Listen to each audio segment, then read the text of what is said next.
Hello everyone, welcome back to my channel. আমি যোৱাকালি সংযোজন বিক্ৰিয়ালৈকে পঢ়িছিলোঁ। এইবোৰটো কৰা হৈছে।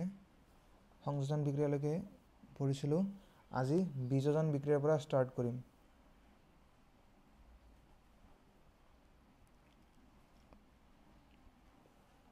বিযোজন বিক্ৰিয়া ডিকম্পোজিশন ৰিয়েকশ্যন। ফেৰাছ সালফেট স্ফটিকৰ সেউজীয়া ৰংটো সলনি হোৱা দেখিছেনে? পঢ়া গন্ধকৰ দৰে গন্ধ তোমালোকে পাবা। এইটো হৈছে বিযোজন বিক্ৰিয়াৰ উদাহৰণ।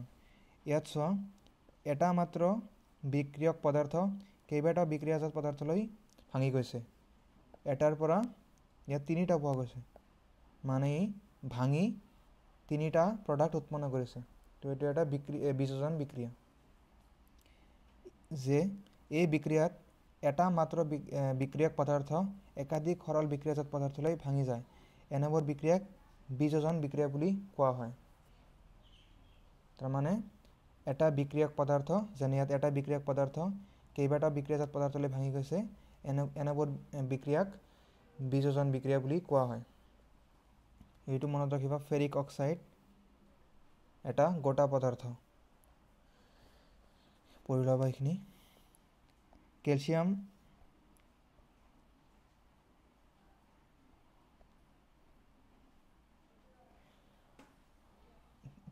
কাৰ্বনেটক কেলছিয়াম অক্সাইড আৰু কাৰ্বন ডাই অক্সাইডলৈ বিযোজিত কৰা এটা গুৰুত্বপূৰ্ণ বিযোজন বিক্ৰিয়া। এই বিক্ৰিয়াক বহুতো শিল্প উদ্যোগত ব্যৱহাৰ কৰা হয়। কেলছিয়াম কাৰ্বনেট, এইটো কেলছিয়াম কাৰ্বনেট চূণশিল, ইয়াক তাপৰ সহায়েৰে পৰা চূণ কেলছিয়াম অক্সাইড আৰু CO2 লৈ বিযোজন ঘটোৱা হয়। এইটোৱে কৈছে ইয়াত, বিযোজন বিক্ৰিয়া। ইয়াত এইটো লেড নাইট্ৰেট, এইটো বিযোজন বিক্ৰিয়াৰ উদাহৰণ। ইয়াত এটা মাত্ৰ বিক্ৰিয়ক পদাৰ্থ কেইবাটাও বিক্ৰিয়াজাত পদাৰ্থলৈ ভাঙি গৈছে। লেড অক্সাইড, নাইট্ৰজেন ডাই অক্সাইড, অক্সিজেন। মনত ৰাখিবা, ইম্পৰ্টেণ্ট হয় এইবিলাক বেলেঞ্চ কৰিবলৈ আহে। এনেকৈ সুধিব পাৰে যে লেড নাইট্ৰেটক তাপেৰে বিযোজন ঘটালে কি কি উৎপন্ন হ'ব। এতিয়া ইয়াত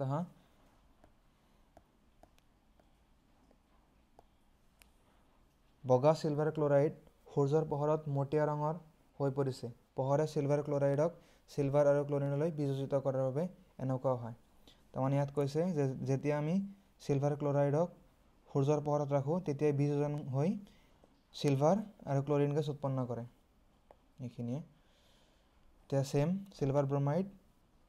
চিলভাৰ ব্ৰমাইডো একেধৰণৰ আচৰণ কৰে। ইয়াত চিলভাৰ ব্ৰমাইড সূৰ্যৰ পোহৰত বিযোজন হৈ চিলভাৰ আৰু ব্ৰমিন গেছ উৎপন্ন কৰিছে। ইয়াত 6টো লাইন।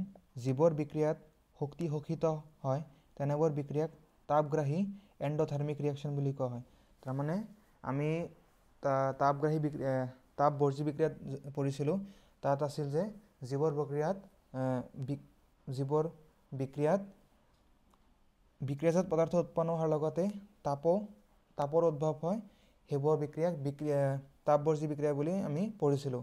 কিন্তু ইয়াত কৈছে কি, যিবোৰ বিক্ৰিয়াত তাপ শোষিত হয়, তাৰমানে বিক্ৰিয়াটো সংঘটিত হ'বলৈ তাপৰ প্ৰয়োজন হয়, নিজে তাপ গ্ৰহণ কৰে, সেইবোৰ বিক্ৰিয়াক তাপগ্ৰাহী বিক্ৰিয়া বুলি কোৱা হয়, এণ্ডোথাৰ্মিক ৰিয়েকশ্যন। এটা প্ৰশ্নাৱলীলৈ আহা। এটা পদাৰ্থ এক্সৰ দ্ৰৱক বগা ৰং সানিবলৈ ব্যৱহাৰ কৰা হয়। পদাৰ্থ এক্সৰ নাম আৰু সংকেত লিখা। পদাৰ্থ এক্স হৈছে কেলছিয়াম কাৰ্বনেট আৰু ই হৈছে পৰা চূণ।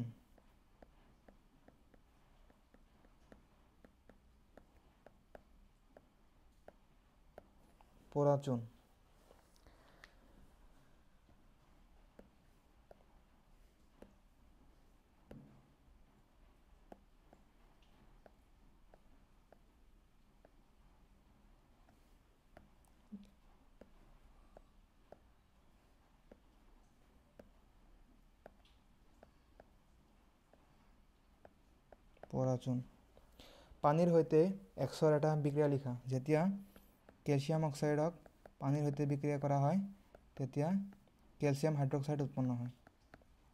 এইটো এটা বিক্ৰিয়া, এইটো 2 নম্বৰ আছিলে, 2 নম্বৰ বিক্ৰিয়া এইটো।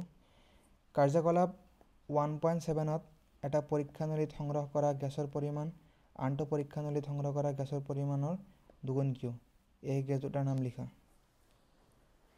এইটোৰ উত্তৰ হ'ব এইটো কাৰ্যকলাপৰ কথা কৈছে, মই তোমাক এনচাৰ কৈ দি আছোঁ। এইটো হ'ব যেতিয়া হাইড্ৰজেন আৰু অক্সিজেন 2:1 অনুপাতত মিলিত হয় তেতিয়া পানী উৎপন্ন কৰে। অৰ্থাৎ H2Oত 2টা হাইড্ৰজেনৰ অণু আৰু এটা অক্সিজেনৰ অণু থাকে।